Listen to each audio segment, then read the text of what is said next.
Good morning, you beautiful people. I hope you guys are having a wonderful day today. If you haven't noticed, I just finished the Gears of War Ultimate Edition experience on my channel, where I go through Gears of War and I play it for you beautiful people, with you beautiful people, to get a true experience of the game. Here is my final thoughts and my wrap up of the single player campaign on Insane. I freaking love this game. After 9 years, 10 years, whatever it's been, it's still amazing to this day. And that's something that I'm really actually proud of, that experience, those videos. I really did a good job kind of showcasing you the true Gears of War experience and the skill that it takes to be good at the campaign, even though being good at campaigns isn't really that big of a deal. However, finishing this game on Insane wasn't that bad. It had its moments, but it had its fair share of moments. However, I really felt like if you were good enough, you were able to truck through it. At no point did I feel that the game was really cheap at all, did I feel like it was unfair, or that it was really over the top hard. That was something that I really did experience all throughout the Halo 2 Anniversary Legendary experience there, because that game's difficulty and Call of Duty's difficulty as well. A lot of games' difficulty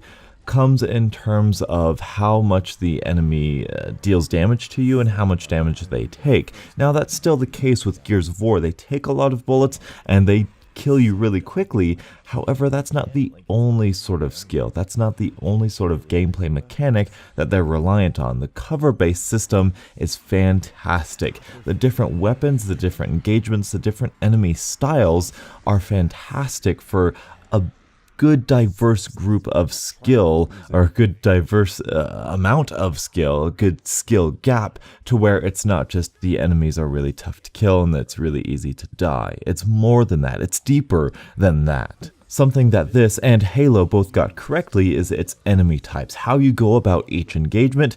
An engagement to engagement, it's going to change by who you're given with, or what weapons you're given and what enemies you're given. If you're given wretches with boomers, if you're given wretches with a regular locust, if you're given Theron guards and regular locusts, really each of those engagements, while they might seem repetitive on a lower difficulty, on a higher difficulty, you're going to play to each of those engagements differently. You're not going to just use the Lancer. You're not going to just use a shotgun. You're not going to be able to just use whatever gun you want, though the Lancer is really good all throughout the game. I love how the first act is basically the tutorial level. It's getting you used to the Gears of War mechanics. Act 2 does a little bit more by kind of ramping it up a little bit. You get introduced to the boomers, you get introduced to the Krill. Now you have this cover-based shooter that's almost like a puzzle-solving game with this whole light and dark mechanic. We obviously have the vehicle level in there as well. Act 3, we get even deeper,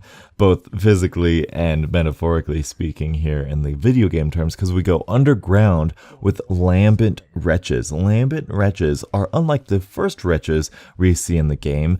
They will pop you out of cover, not because of what they do, but because of what they are. If they get too close, they'll explode, so you want to stay as far away from them as possible, so you are actively moving away from them. And if they throw in Lambent Wretches in with regular locusts that shoot you, regular grubs that shoot you, it's an incredibly tense fight. At the end of Act 3, and especially throughout Act 4 and 5, we get Theron guards, as well as boomers, as well as wretches. It really ramps up the difficulty, as well as the way the maps are laid out, the way the levels are laid out. In Act 3, you get some very awkward angles. In Act 4, it's a little bit more structured, but you get really aggressive enemies. You get shotgun people trying to get up in your face, along with Theron guards keeping you in cover. It's intense.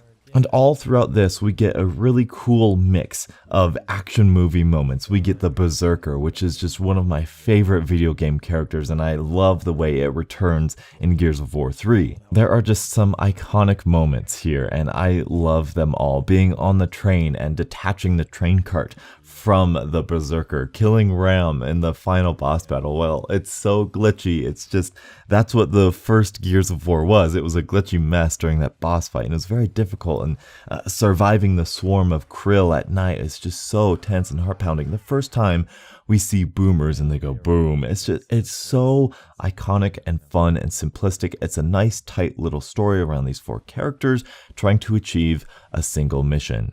Oh, and the first time you go underground, you see all the emulsion, and it's just so cool. And you hear hostiles in the first Theron Guard meeting. It took a long time to beat that level, but man, was it fun. As far as the story is concerned, it is a very simplistic story. There is a lot of depth to the Gears of War universe that I could make a whole video on. As far as this storyline goes, it is a very solid story. It's good enough for an action movie. You can turn off your brain and just play the game and have fun with it. But if you do pay attention to the game, it is also very rewarding and encouraging to play as well. One thing I do have to mention are the bonus levels, the extra levels that were in the PC version, but not in the Xbox 360 version. This is my first time playing these levels, and if there was a weak spot about this game, it would be these levels. And I don't think that's really the Gears of War's fault. I think it's just an extra DLC that they decided to come out with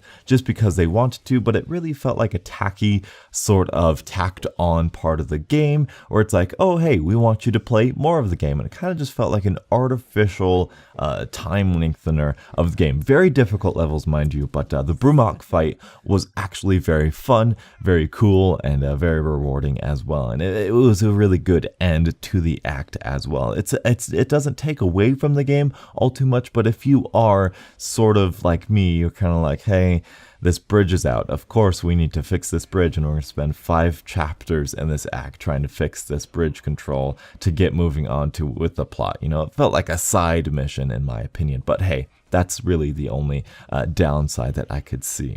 So that's it. I am incredibly looking forward to Gears of War 2 because I played the crap out of that game on the insane mode difficulty. On all of the difficulties, I had so much fun. There's so many more iconic epic moments, so much more weapons and stuff in that game. I cannot wait to play that with you beautiful people. But for all of you other beautiful people watching this video, what game would you like me to play? I would have a poll if I knew what poll. I mean, I guess I'll throw together some games like Dead Space, Metroid, perhaps Halo 3, because we're on Halo 3, maybe Telltale's The Walking Dead. I need to do some of that stuff. Maybe Minecraft Story Mode. What would you guys like me to see? Let me know in the comment section below. Thank you guys so much for watching, and until the next absolutely beautiful Gears of War morning, I'll catch up with you guys later. And as always, stay beautiful. Boom.